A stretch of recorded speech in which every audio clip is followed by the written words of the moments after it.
Welcome to our panel on ethical product innovation with a specific context of AI and the role it plays. I want to share a little bit of important context behind our panel and then also a formal introduction of our guest speakers today. And of course, we're going to be taking audience questions, slido.com. The code is Easton2. So let's jump right in. We live in fascinating times in which artificial intelligence holds immense power and possibility for disruptive innovation, as well as improving accessibility, lowering costs, and creating improved outcomes in critical areas of social need. AI has the power to radically accelerate the pace of scientific discovery in areas like medicine, climate science, and how humans search for and create knowledge and information. At the same time, AI innovations have rapidly raised important questions about data privacy, the growing digital and income divide, and of course the future of work and anti-competitive behaviors. The purpose of this panel will be to explore how AI and data are being used today in healthcare and in knowledge. And we're also going to talk about AI research breakthroughs and innovations that are anticipated to shape our future. We're going to explore growing techlash concerns around AI's misuse and talk about how leaders, like many of those of you in the room and those of you tuning in digitally, welcome. We're going to talk about how leaders can prepare AI guardrails to ensure effective deployment and creation of the technology.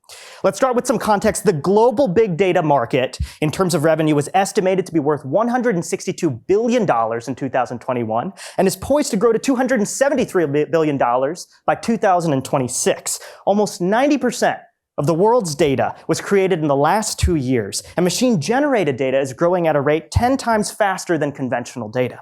The rise of artificial intelligence, machine learning, the Internet of Things, blockchain, and data analytics make it possible to use and scale structured and unstructured data in ways that were impossible in the past.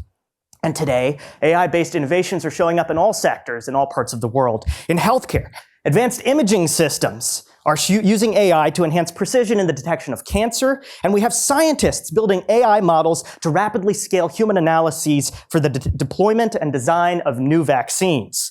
In transportation, self-driving cars like Waymo are continuously training on AI models to improve safety and reduce the number of potential accidents people who want to move from point A to point B might experience. In agriculture and climate, AI is detecting locust outbreaks in Ghana. And in India and Bangladesh, over 360 million people have benefited from AI alerts about potential floods that might affect the places they're living in. There is, of course, an implication on labor with all of this new innovation and these new technologies. The World Economic Forum estimates that 78% of labor time is currently spent on predictable physical labor. That kind of labor can be automated with technology, leading to potential role elimination. It's predicted by 2025, AI will eliminate 85 million jobs, but potentially create up to 97 million new jobs. That net 12 million increase would be new jobs that require reskilling to use AI on the job. So, AI innovations are clearly vast, but in order to use them well, organizations have to define governance, design principles, and product development features to ensure a safely implemented and trustworthy AI. Gartner predicts that organizations that do this, that create trustworthy AI, are going to succeed at a 75% rate as opposed to a 40% rate for organizations that do not. And today we're going to talk about how AI is poised to impact healthcare, and again, how we search for and create knowledge and information. Let's start with some brief context on healthcare. By 2026, it's estimated that data and AI will generate $150 billion in savings for the healthcare industry. Optum's annual survey on AI and healthcare found that half of the 500 senior executives in healthcare already have a plan to use AI. The use cases for AI in healthcare are widespread. Personalized medicine means that you can analyze patient history to aid in the early detection of cancer and autoimmune diseases. Electronic health records, which represent a costly clinical and administrative burden on doctors and nurses, can be eliminated with AI that helps you search for information faster. And of course, robotic healthcare advances mean that we could have robots. We already have robots in operating rooms helping with precision surgery, moving patients from table to table, and chatbots, which seem to be something we're talking about today. Emotional chatbots that provide emotional support can be used to combat the loneliness epidemic affecting the United States. Now, that's healthcare. Let's talk about how we search for and create information. With traditional search, AI ranks web pages, videos, and other forms of content to surface the most relevant content through query-based indexing and keyword matching. With generative AI, Large language models comprehend intent and enable chatbots and search engines to generate even more relevant content, transforming the search experience. Use cases for generative AI-backed knowledge appear in the news daily. We've seen how multimodal models can now interpret the meaning not just of text, but of images, of sound, and even of videos. This technology can be used to support knowledge as we know it, but also customer service resolution. Customer service chatbots are shown to increase issue resolution by up to 14% when they're powered by AI.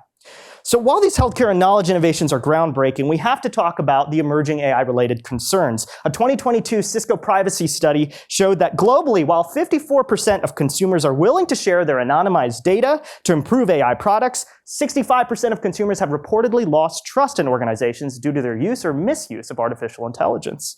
Many AI concerns fall into two categories: data privacy and, of course, disinformation. Consumers want to know that the data they are providing companies is not being used maliciously. And maintaining public trust looms large when generative AI is trained on unapproved data, which can generate convincing disinformation and provoke harm. Given these potential pitfalls, we have to talk about guardrails today. What does it look like to have a safe and ethical practice of AI?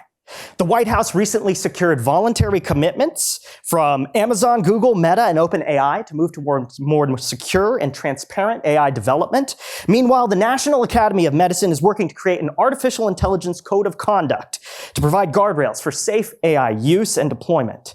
How do companies mitigate biases in their data? What is the right balance of having a human in the loop to ensure AI model ethicality and accuracy? To discuss these topics and more, I hope you will join me in welcoming to the stage our two panelists, Anoop Sinha and Alicia Zhou. Anoop, Alicia, let's start with some brief introductions about yourselves and we'll jump right into questions. Anoop Sinha is the research director of AI and future technologies at Google. His work focuses on society-centered AI deployment and the future of human-computer interaction and artificial intelligence. Anoop's team supports efforts like Google's AI for Global Goals, which is using an investment of $25 million to bring together research, technology, and funding to progress on the United Nations Sustainable Development Goals. Research has shown that AI can cut the time and cost it takes to achieve these goals by half. Prior to Google, Anoop was the senior applied research scientist, manager of human-computer interaction and AI at Meta. And before that, he was head of Siri, machine learning, and knowledge at Apple. He's worked with McKinsey & Company as a management consultant and has a venture-backed Silicon Valley startup, The New, a streaming media network. Anoop graduated with a BS in computer systems engineering from Stanford and received both his master's and PhD from Berkeley's electrical engineering and computer science departments. Alicia Zhou is Chief Science Officer at Color Health, which uses technology to provide essential healthcare services while sidestepping traditional healthcare infrastructure that creates cost and access challenges. Dr. Zhou leads Color's scientific affairs, medical affairs, and medical operations teams and is responsible for leading research collaborations with academic institutions, biopharmaceutical companies, and large population initiatives. She's the co-PI of the National Institute of Health's All of Us research program genetic counseling resource, which is an initiative to gather health data from 1 million Americans from diverse communities to accelerate and improve precision medicine. She has over 15 years of experience in academic sciences, studying various aspects of breast cancer, and found her way to Color first as a breast cancer scientist before becoming Chief Science Officer. Alicia received her BS in biology from MIT and her PhD from Harvard with a specific focus on cancer biology. Her research spanned work at both the Dana-Farber Cancer Institute and the Broad Institute of MIT and Harvard. She has performed her postdoctoral work at UCSF with an emphasis on cancer genetics. Alicia, Anoop, again, so great to have you here today. Let's jump right in. Anoop, I want to start with you. We're going to talk about AI at a big picture. How do you see the intersection of big data and AI shaping the next 5 years in the technology industry? And what are the areas of innovation that you find most promising? Well, thanks for having me. In looking at the upcoming 5 years, I'd actually like to start looking back at the last 20. 20 years ago, as a PhD student at UC Berkeley, the topic of my PhD was on human-computer interaction, where we were using, at the time, artificial intelligence such as speech recognition, camera recognition, vision recognition. We were looking at that into something we were calling multimodal interaction. A pretty niche area. There was like 40 of us who used to show up at a conference, at the time. The time after that, the years after that really felt like a really slow train. Almost one of those hand carts, where you go like this on the train and you're moving like that. Progress was pretty slow. But perhaps as a couple of factors started to come into play, data, compute, and then something that really caused a pretty big shift in artificial intelligence around neural networks and deep learning in particular. You started to see the locomotive get started. And then I'd say that's about a little bit over a decade ago, and I was working on Siri at the time. But I'd like to say you saw a lot of progress being made on speech recognition and all those different problems. Last year, it's the year of the bullet train. I don't know, it's been pretty crazy in terms of the advancements in these areas. With that trajectory over the last 20, I actually expect the next 5 years to be equally fast, if not faster. I think what we're seeing this year includes a set of innovations happening at such a rate, we can even project out a few advancements in the models that we should expect to see. It'll take us a while to digest even what we've done this year. I think it'll take 5 years even to digest some of the advancements in terms of product. But within 5 years, expect we'll see a lot. My areas perhaps of most optimism and interest include decision making. That a lot of these models will be used increasingly in a whole huge number of business scenarios. Personalization, I think, is the second one. It's definitely the case that the models will get more capable for individuals. And lastly, it's a little bit different. It's more what we call embodied AI or robotics. Actually pretty optimistic that robotics will be an important area as well. Excellent. Alicia, same question to you in the healthcare realm.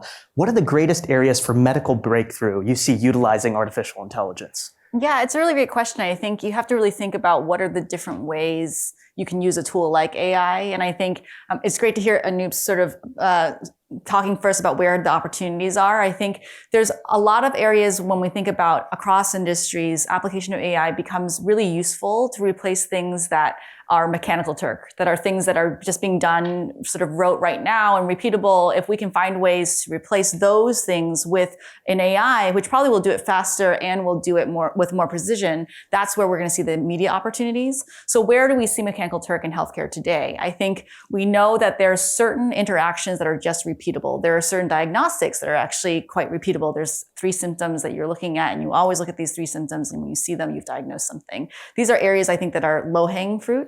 I think it's also just true that when it comes to human interaction in healthcare, we always think about how we can get served quickly, especially in an urgent care setting. And this is why AI has been so great for customer service, because nobody likes to sit on hold with a customer service agent. You'd rather talk to a chatbot who can find you that answer faster. There's going to be that convenience piece where AI is going to be really applicable as well. It's interesting because we heard Nora talk a little bit about how AI can maybe, we have to wait for that precision to be 100% before we can apply it in medicine. I actually would disagree on that, in that I don't think any physician is 100% accurate. So I think you have to think about when is there that trade-off between what a human can do and how much knowledge can a human hold in their brain and their recall for what they know and how well they know it versus what an AI can do. I think there is a real opportunity there for that AI to actually come in, aid the physician to begin with, and then potentially in some interactions actually replace. Excellent. Anoop, over to you. Let's talk about AI's impact and evolution in tech. Google's advancements in generative AI and knowledge are redefining content creation and discovery. Where is data going to create a competitive advantage for Google, and where do you anticipate generative AI changing the nature of how consumers search for and create knowledge and information? Yeah, I'd like to start with, maybe in reverse order, on creating information. Large language models, probably all experiencing this, are fantastic writing assistants. It can be used also in areas like coding and other pieces. It's also the case in content for image generation. You can get a whole bunch of ideas, out of these tools already. And I think it's a pretty tremendous change for content creation. With search, it's really interesting. If you go to Google's Search Generative Experience, which is a labs experience that you can get, the large language model is used to help create the summary box, at the top. But then there's something, and this is as a human-computer interaction researcher, is like kind of interesting to think about. You can actually kind of ask questions of the answer.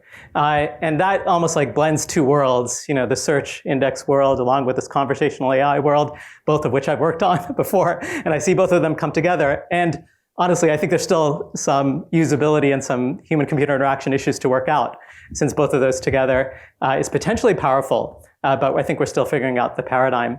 On the case of data, I'd like to say this. I think competitive advantage from data, it sort of take a step back and say, I think competitive advantage comes from serving your customers the best. And with that regards, there's kind of a sense on data, and this occurred to me actually years and years ago when I was working on Siri machine learning. We were looking from Apple over at Google and over at Microsoft and saying, well, we've got a speech recognizer. It's got some problems. They have all the data. They're going to have the best speech recognizer there. But we still had to actually try and fix ours. And so what we did was we commissioned the collection using some of the data we had of a small amount of high quality data. And that small amount of high quality data, as we put it into the search engine, actually had surprising high quality, in terms of competitive, the competitive outcome of the speech recognizer that we had. So I'm not sure it's the amount of data at all. It's probably really the know-how around data, and then the skills that you have for creating high quality data and being able to use it in the right way. Those are the things I think that cause data and give that competitive advantage. Excellent. Alicia, how is Color Health, 2 questions here. First, how is Color Health utilizing machine learning to interpret genetic data right now? And then where do you see AI transforming Color Health's innovation in the future in terms of innovations, timeframes, and applications? Yeah, that's a great question. So when it comes to genetics and genomics, this is an area in healthcare and in biology where we generate a huge amount of data, right? So every one of us has a genome inside of us, and there's billions of base pairs of DNA. And if we can sequence that at high fidelity and we can find a way to store it at high fidelity, which can be a problem, then we have this sort of unique resource in which we can use what we know about your phenotype, sort of what your disease might be, what your features are, and train that against your genotype, which is what the sequence of your DNA is. And so that's been an opportunity for us in genomics for a really long time. In the 90s and 2000s, we came out with this idea of a GWAS, which is basically just this very large model where you're trying to correlate phenotype with specific sets of genotypes. And that resulted in companies like 23andMe being able to return to you some things about your traits, maybe your eye color, your hair color, and things like that. I think what we really want to do is try to apply that towards disease phenotypes. I think there's a couple things. One is, as a human public, we believe that genomics is more Gattaca-like than it actually is. So I would just like to put out there that, your entire future disease states are not already predetermined in your DNA. I think there are certain things in your DNA that do translate directly into a real phenotype. And then there's everything else is just a stack of prior probabilities that you're going out into the world with and you're interacting with your environment with. And that ultimately is the interaction of your prior with the environment that results in particular disease phenotypes that actually occur. And so that becomes a much harder thing to understand because now it's not 100% predictive. You're actually just trying to understand what the probability is that you might be more or less likely to have certain diseases. So machine learning has been really, really great in this area. So we know that there are certain parts of your genome, like your BRCA1 gene is a gene that's associated to your risk for breast cancer. Angelina Jolie very famously has a mutation in that gene, which increases her risk of breast cancer to about 70 to 80% in her lifetime. So she wrote about that. She had procedures to get ahead of her risk. Those are very specific areas that we know about. Cystic fibrosis is another one that a lot of folks know about. Across the rest of your genome, it's just like tiny little pieces of data and each have different weights. Some are weighted towards and some are weighted against specific disease phenotypes. And there it's really about figuring out what is the clean set of structured data for phenotypes that are possible, training that against your structured data of genotypes and seeing if we can put together these risk scores. And that's really quite interesting. I think in order for that to be a reality, I think we as a public have to embrace the probabilistic nature of genomics.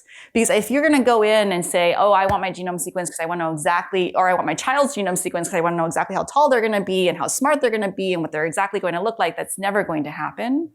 But if we can understand that it's going to show you what the priors are for those types of things, then I think it becomes quite powerful. Today, the way that we use AI at Color, we do use these machine learning models to generate these kinds of correlations between genotypes and phenotypes. And then actually we do use LLMs to do coding. So our software team actually uses LLMs to help us generate little snippets of code and makes our software writing go a lot faster. We use it to write documents all the time. Those of us who come from the academic space like myself, we have to write a lot of grants, and it is very good at writing grants. So these are all the areas where we're using it today. What I'm hearing from my MBA peers in the audience is we can use LLMs to write the first drafts of our documents. Is that totally fine. Okay. As long as we then bring our insights. Maybe check with Terry first. Maybe check with Professor Freeman. The answer is no. Okay, Anoop, let's go back to you. You've got a diverse experience ranging from Meta to Apple and now Google. What are the key challenges you foresee in integrating AI into day-to-day consumer experiences, especially in the context of real-time data? Sure. Yeah. I'd like to say AI and integrating into consumer experience is really challenging. It's really hard to get it to work. And so a lot of the efforts are really kind of a bit of an exercise of trying to really shape model with data and with modeling techniques just to get it to be reliable in the way that users expect. Spent most of my time working on machine learning quality. It's a pretty non-trivial problem. And with that in mind, probabilities are really kind of the issue, and that's the real root cause. It's really a probabilistic system that you're working with. Trying to shape a probabilistic system is one of the biggest challenges. It's also the case, throw in safety, security, privacy, a whole host of issues that come up on the usages of these systems. And those have some technical approaches, certainly, that have been growing, but there are also societal concerns and challenges of that as well. So I'd like to say there's a whole host of really challenging issues. Excellent. Let's start to talk a little bit about ethics, bias, and equity in the context of AI. Alicia, there's a growing concern around ethical AI, and I'm curious, how does Color Health determine what AI-derived patient insights will be disclosed, things like longevity or likelihood to contract diseases? And do you foresee AI creating any new issues, such as discrimination against specific types of patients with respect to their insurance coverage or the type of healthcare they're eligible to receive? Yeah, that's interesting. When I think about discrimination in healthcare, and especially in genomics, I actually don't think that it's going to come from the models. It's not the AI that's going to cause that. It's the underlying bias in the data that it was trained on. And in reality, one of our big issues right now is that when it comes to genomic medicine, precision health, the majority of the data that we have to train on have come from individuals that are of European descent. And as a result, we don't know enough about folks who have other types of ancestry. So if we try to apply a model that was originally learned on this population who are European descent, and we try to apply those same insights against the population, African-American population, Asian-American population, you are going to have misses just because the underlying data that it was trained on, it didn't represent the user that you're trying to use it on. So I actually think when we think about that, this is where my involvement with NIH's All of Us research program, this is why I'm involved there. So the goal of the All of Us research program, which is this NIH-funded 1 million person initiative, is to recruit 1 million Americans across the United States, sequence their whole genomes, and ask for their medical records to be contributed into the database, and then make this an open access database that all researchers in the US can have access to. And so our goal for the program is to recruit at least 70% of our participants from populations that have been traditionally underrepresented by medical research. So what we're trying to do is we're trying to sort of weight the data back, stack the deck the other way, because we already are seeing that there are certain insights that we've derived from European populations that really don't apply to other racial populations. And so that is a real issue. So I think when you think about ethical application of AI, I think it's really about thinking about where are your opportunities and who do you leave behind if you apply that opportunity. I would say it's not about saying no to everybody, because what you could say is, okay, until we can ethically and equitably serve all patients, we're not going to roll out this technology for anyone. I don't think we have to do that. I think we are going to roll it out, and it's going to serve certain patients better than others. But if we don't mind the gap, it will only get larger. So you have to always be watching as you're on the leading edge, that you're pulling up the lagging edge at the same time, and you're not letting that gap get larger. And so intention from the beginning of saying this is the kind of data we want to get is going to inform the outcome. Yeah. Okay. A follow-up question for you, Alicia. We know that healthcare is a highly regulated space in the United States. What is the role of the innovator in this space? And how should leaders be thinking about the trade-offs between private decisions in public health recognizing that COVID-19 gives us a very interesting case study of this question. Yeah, this is such an interesting question. So I think regulatory is always something you have to think about in healthcare, and it's something you think about in many industries, of course. But you have to recognize that the way that the regulatory landscape works is that it's always going to lag on the innovation. So whatever you're trying to innovate on is always going to feel pushing the boundaries of regulatory or entirely outside what the regulatory framework currently comprehends or understands. And what that means is that when you're in an innovative part of healthcare, you're often in a unregulated part of healthcare, in that regulations haven't caught up yet. They don't know how to give you guidelines. And so you end up having to sort of be just good citizens and self-police a lot. And of course, what happens then is once it becomes something that more and more people are adopting, the regulatory agencies are going to kind of catch up.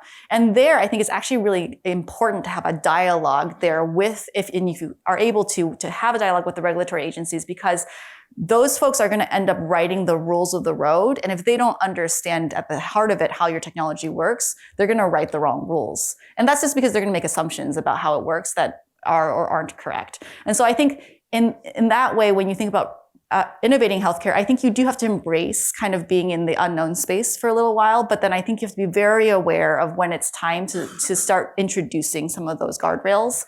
And ultimately, if you don't do it, some malicious player will come and do it. And so if the good players can't think about it, it will only be a matter of time before someone tries to take advantage of it. So you have to be proactive. Absolutely. We're going to take audience questions in a few minutes. If you haven't already, slido.com, Easton2 is the code. Please submit your questions and vote on the questions there. Anoop, another question for you, this time on ethics, bias, and equity. While we advocate for AI to be used for good, we know that doesn't always happen. Large language model hallucination is a common occurrence that can easily cause unknowing harms through the spread of misinformation. What is Google doing, or what is Google's plan to deal with the negative implications of this? Yeah, so it's really important for Google to take a responsible approach to AI. Earning trust as a trusted provider, is really a key theme. If you look at around 2018, Google introduced what was called the AI principles. There's a variety of principles, a lot around safety, privacy, avoiding bias. But one of the most important ones is be accountable to people. And make sure that the feedback loop is really well received and understood at Google. Every product goes through AI principles review effectively in its development. A lot of internal conversation happens. There's, I'd say, just a host of things that are around, the importance of that is really affected how Google has invested as well. Fairly substantial research efforts as well as product team efforts around these different topics.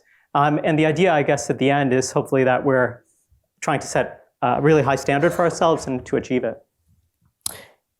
So how is Google going to ensure that AI research and resulting products avoid perpetuating or amplifying societal biases, especially considering that Google has such a diverse and global audience with so many different perspectives? Yeah, and so the investment in bias and fairness and the issues of that is actually quite significant. Test cases, data, benchmarks, these are things that are used across all the different products internally. But I'd say that that's a starting point, but automatic methods aren't really enough. Red teaming, adversarial testing, where we're engaging communities to actually probe and look for weaknesses, in the products is actually a constant effort as well. Enough so that I think about a month ago, there was something called the DEF CON AI Village, which was a hackers convention, which Google was a participant in. The White House Office of Science, Technology, and Policy was actually a sponsor of this. Other companies were involved. And the goal was to let those groups try and probe, the large language models and other systems to find issues. We do similar things with Kaggle, which is a Google-supported community, on a pretty constant basis. Very hard problem, very important problem, and we just have to keep at it. You mentioned the White House. Let's talk about the White House. The Biden-Harris White House recently announced that it secured voluntary commitments from big tech companies to build ethical AI products. One prominent theme from this announcement is the need to develop public trust with AI systems with respect to data privacy. It's going to be a question for both of you. How are companies thinking about how they provide transparency notices and data usage explanations today? And how is their approach going to evolve over the next couple of years? I'm happy to start. So I started working very deeply on machine learning privacy when I was at Apple. And this was a little over a decade ago, where Apple started with a set of techniques around anonymization, user log management, and the disclosures, to users. It was definitely a really early days in terms of doing that, ahead of even where regulation was at the time. I moved over to Facebook. It was a little different for a few years, but eventually reached the same level of technical techniques. And I think there's a set of baseline techniques that are actually there now in a lot of the tech companies. Some of those actually prompted by regulation, GDPR, the California Data Protection Act, as well as various FTC requirements among the different companies. Where I see it going, what I think is happening is that there's a set of things you should expect: control of your data, as well as the ability to understand where it's being used, and that's been increasing. It's likely to increase, as the technology capabilities increase as well. You're going to see these move together in dialogue and forward, additionally in regulation. Those things are actually likely to happen, with the hope that really the main theme is users remain in control of their data. Alicia, anything you want to weigh in on this question? Yeah, I think it's a really interesting question, because I think a lot of folks, you can think about this in sort of a macro way, and then you can think about it in a micro way with yourself. Who do you let use your data right now? How many times do you scroll through the T's and C's of a software platform and just say yes to that, and why? And then what do you think you would be comfortable with if you knew that your data was being used for X, Y, or Z? And it comes down to, I think, from the individual standpoint, what is the individual benefit that I'm going to be able to achieve by that? And so I happily share my data with Google Maps, because I love Google Maps. It gets me exactly where I need to go when I need to get there, and shows me multiple route options. I'm willing to be another speck of data in their giant data repository to improve that process, because then I will get to work on time. So I think at the end of the day, what becomes hard for a user is when they're not told how this data might be used, or they don't understand what the applications could be. I think we have to, in general, trust that there's sort of a two-way dialogue between the individual whose data it is, and then the company that wants to use that data, being transparent about what it will be used for, what it won't be used for. And then ideally you do put some controls on, you can use it for this, but not for that, and give a little bit of user choice. I will say that at some point, models in general, they will only become better if we are able to access more data. And so if you make it too easy for folks to kind of opt in and opt out, you're going to end up with bias in your model, because of the people who all choose to opt in are going to be overrepresented in the data than folks who opt out. So I think that's quite interesting. And this is where, to me, there is a real parallel with the pandemic that we just all went through, which is that we were all asked to get a COVID-19 vaccine. And we were asked to do that for two reasons. One is to protect yourself against potential harsh outcomes for you, health outcomes of getting COVID, but really it was also protect everybody, right? Because at the end of the day, especially if you're younger and you didn't have any comorbidities, you're probably going to be fine if you got COVID, but we were really trying to make sure that there were some vulnerable folks in our population that we wanted to protect. And that's why we needed to get that herd immunity built up. We needed to get everybody vaccinated. At the end of the day, it's the same with data. If you know that your data is being contributed into a database and it'll be one of two data sets in there, you're a little worried, because now you're like, oh, 50% of that data is my data. But if you contribute data into a data set and you're one of millions, one of a billion, I think then you feel a little bit safer in the anonymity that comes with that. And so it is this kind of cusp that we're on. If we can all sort of get over the hump of whatever that threshold is, I do think it will feel a lot easier. Excellent. We're going to go over to audience questions. Again, Slido.com, the code's Easton2. This is our top-rated question. With many wars going on, what can help us prevent the use of AI against humanity? And if I could add an add-on to this question, what should we be thinking about in terms of the timeframes of AI and its development, and the role it might play in this whole question? Yeah. No pressure. Yeah, it's a big question that deserves careful thought. I'd say in the sort of in the general, I'll just speak generally at the moment. AI being a general purpose technology that's possible to hook up to many different systems is a complexity. I think we're all aware of that. The usage of AI in different scenarios, again, very important that there's principles of responsible AI, and then there's approaches towards that. And so if I wanted to move towards the issue of war, misinformation. It's really a combination issue right now of the AI technology and also the bad actors, who are potentially using that technology. And unfortunately, it is the case that with the prevalence of the technology, it's possible for bad actors to reach it. I wish I could say I had clear answers, for it. I think most important is that the world is engaged in dialogue around technology and society topics, such as this conference. Extremely important, that we engage in it. But it is the case that, this will be something that we'll have to work through incrementally, step by step, in my view.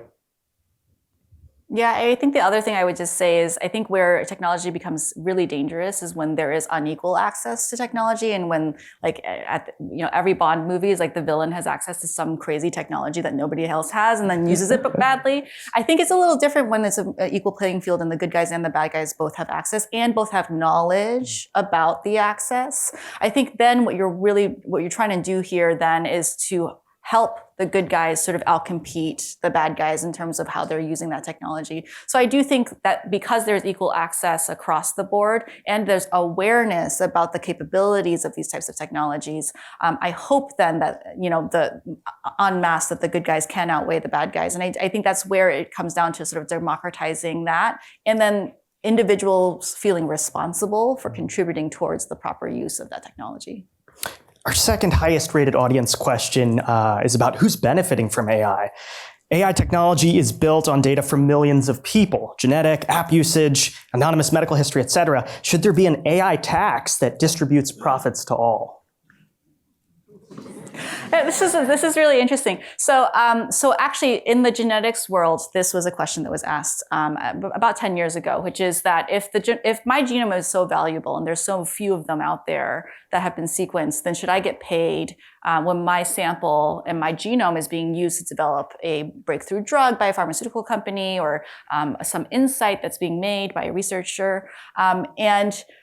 What's interesting there is that I think that question has largely disappeared because the scarcity of genomes has also disappeared. I think that it comes down to that. I think when there's a scarcity thing in the marketplace, and you all know as MBA students, that's when something becomes super valuable. And then as soon as it becomes commonplace, it becomes less and less valuable. I think that's the way I would think about it. And at the end of the day, the amount of data is voluminous. And so the question is, what is the incremental value of one person's data?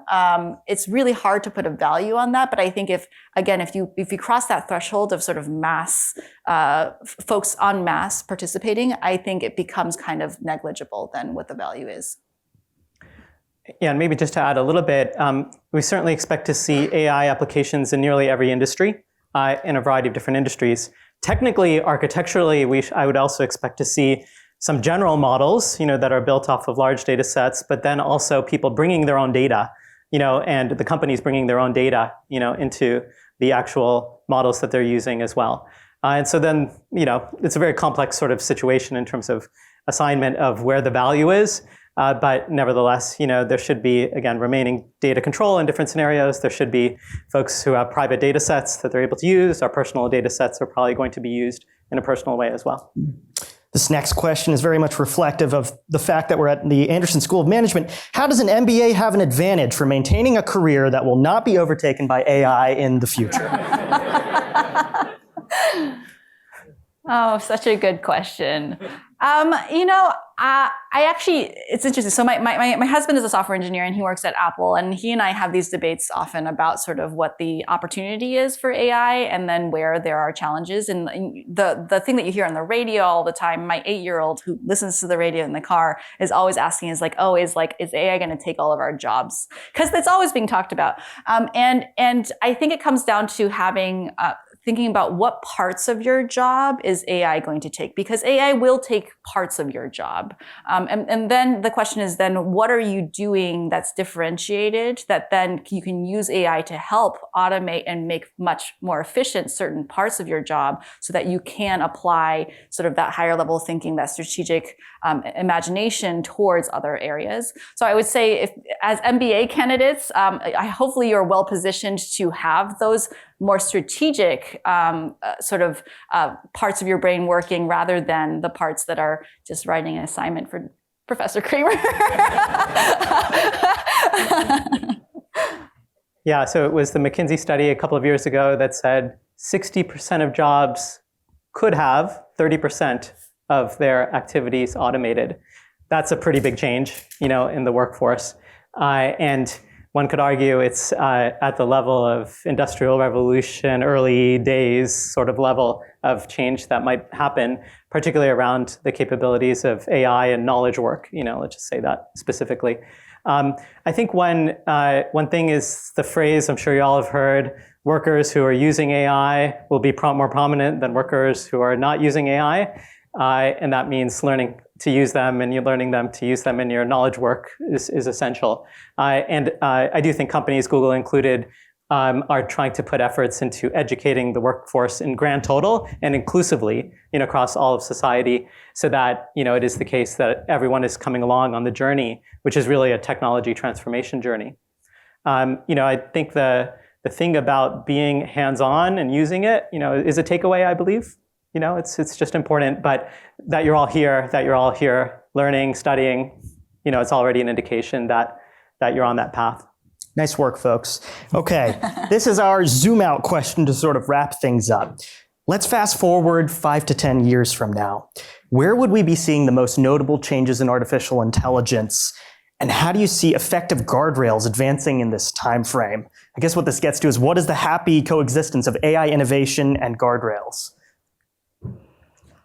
From my point of view, I'm thinking that in 5 years, there will be a lot more context around individuals understanding what is AI and how to use AI. I hope that there will be a lot more trust also having been built. I think it is natural for us to be a bit suspicious of new technology when we first are using it. And it is true, to Anoop's point, it's been a bullet train this year. So when you first work with LLMs, it does feel like magic and wizardry in a weird way. And so I do hope that in 5 years from now, there will be a normalization around that. We'll better understand the capabilities of that technology, the limitations of that technology, and be able to embrace that more. And if we're able to do that, I think that it will have very clear applications in healthcare. I think that you are going to see it utilized for things like chatbots, for easy diagnoses, helping clinicians make a preliminary conclusion that then the clinician then checks off and says, yes, I agree or I disagree.